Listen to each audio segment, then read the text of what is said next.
So I want to look at the National Assembly a little bit, because first of all, this whistleblower story that is just kind of blown up. Can you tell us a little bit about the story and what are the implications? Well, yeah, and I'll start by saying we still have facts to learn on this. We don't have the full picture.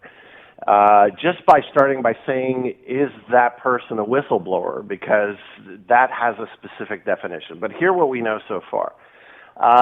We have this civil servant who apparently has been leaking to the media different pieces of information going back to December of last year.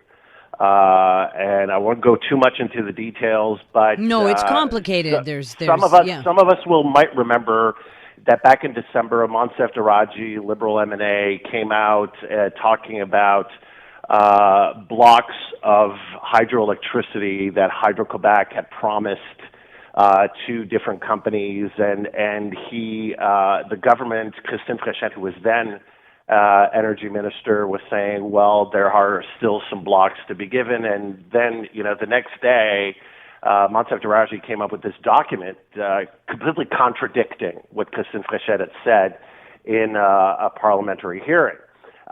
More recently, you'll remember that there was this email from Éric Girard to Christine Fréchette. She's now premier at that time. This is just barely a few weeks ago. When Christine Fréchette was making all these announcements that were costing a lot of money and were going beyond what was perceived of what her maneuvering room to spend what was left in public finances. And there was this email from Éric Girard going back to early May to Christine Fréchette saying, look, watch it. You're running out of money. I'm summarizing, of course. Yes. It's not a direct quote, but basically the thrust of the email was, you can't go crazy here. Watch it. Yeah.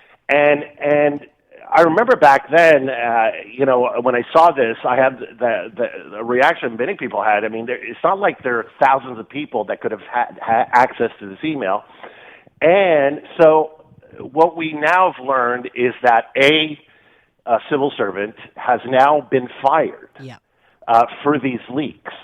Now, there's several questions that remain to be answered, because already in the media, and I don't mean to directly correct you, Sue, but you use the term whistleblower. Right. But whistleblower legislation is very clear. It protects someone that makes public information that would not be public, but under certain conditions. I mean, the information has to be, for example, it's very serious. It has to be linked maybe to an alleged crime, fraud, serious public health or safety concern, to get that protection for the person, right? Right. So we've had in the past federally. There's a famous case several years ago, and there is whistleblower protection for people who make public information that has, there's definitely a definite serious public interest. So sorry to interrupt you, but just to kind of clarify that the person in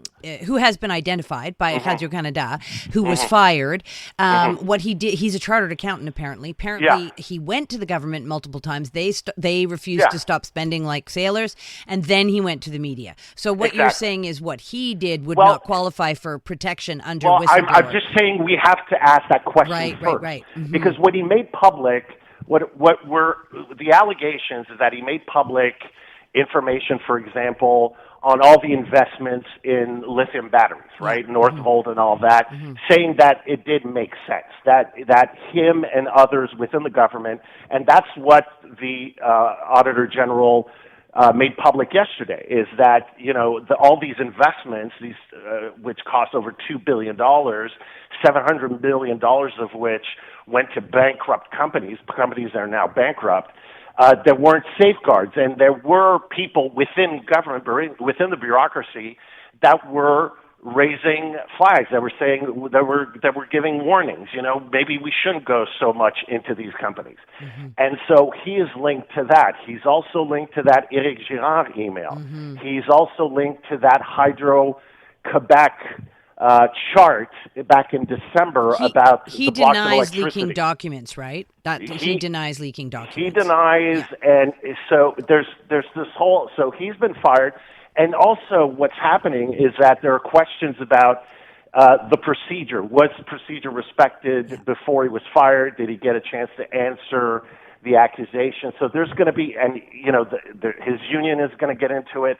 But there's a lot of different questions here. But at the same time, Sue, overall, my thinking is we have to be very careful here because obviously journalists are going to say, well, we should be protecting people that leak important information so the public interest to know. Mm-hmm. But you have to balance that also. It's not like bureaucrats, ministers, political appointees can just make public whatever they want.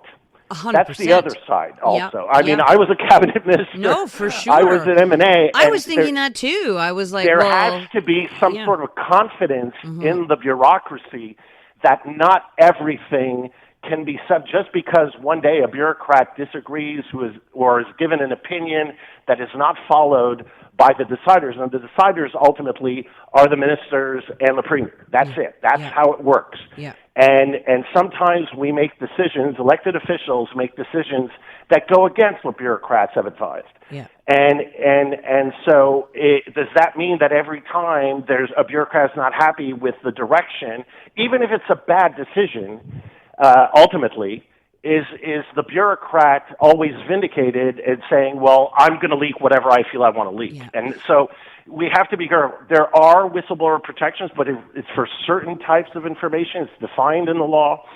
So, but on the other side, was the process in which he turned out to, and which finished with him losing his job, was that followed? There's questions about that. Well, and the Did he have a chance to give his side of the story and all that? And then the UPAC question is that Christine Fréchette,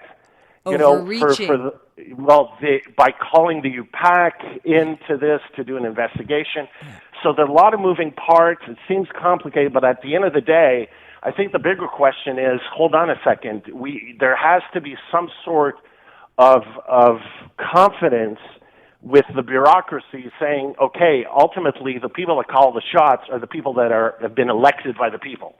And these people make the decisions. If you don't agree with it, and we're not talking about criminality, fraud, public health or safety, major issues, then sorry, you can't do whatever you want with the information and just send it to any journalist. Right. I take your point. I mean, it is kind of irresistible that the guy's an accountant and he's basically been like, guys, you're spending too much. Stop spending. And he's proven to be right. Ultimately, look, I was talking with Aaron yesterday about the Auditor General's report.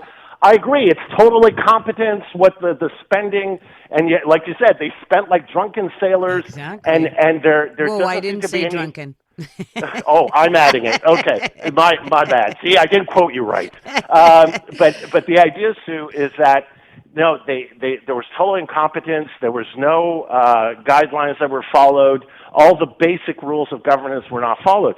That's not the point. The point on that, will there be consequences for these people that completely squandered public funds? There should be. Mm-hmm. But on the other side of it, the other question that because obviously journalists are always going to want to protect their sources, and they live off these leaks and sources, fair enough. Yeah. But at the end of the day, you have to be able to draw a line somewhere and say, hold on a second. Bureaucrats cannot make public whatever they want at any time to anybody. Yeah, I hear you. I get that point. Okay, look, just before I let you go, I just want to check in and see if you have any thoughts on this new legislation. We've been talking about it a lot today. It used to be called online harm legislation. Now it's called safe social media, basically blocking users from under 16 from creating accounts on social media. What are your thoughts? Well, my thoughts are we have to do something collectively. The science is clear. If anybody isn't convinced yet, I please read Jonathan Haidt's major work on this, The Anxious Generation, came out a few years ago, which basically started this whole movement from around the world to look at social media differently. It is harming directly our children. It is, and it's a demonstrable fact. So we have to age gate. Now, the question becomes, how do we do it? how we do it effectively. Australia has done it. There have been some hits and misses, and ways to go around these restrictions. As in anything, when I was 16, I couldn't buy alcohol. Guess what? I was able to buy alcohol sometimes. So, but it's the same thing. So we're going to have to better understand. Are we going to be able to put enough resources, the right mechanisms to make sure it's effective? But it is an imperative that we put this age gating for social media in place, and we have the robust mechanism to implement it. All right, we'll leave it there, but we're going to throw that question out to our listeners. So thank you for starting our conversation, David. Appreciate it. My pleasure. The newest tracks. Let's go. New music. And the next big thing. Always on the new music first. Your first place to hear it all. 'Cause you gon' like it, love it, wanna play it twice. Playing now. iHeart New Music. Your digital station for brand new drops, fresh finds, and tomorrow's bangers. Powered by North by Northeast Music Festival. Taking place June 10th to 14th across Toronto. iHeart New Music. Stream now, online, on your smart speaker, and preset on the free iHeartRadio app.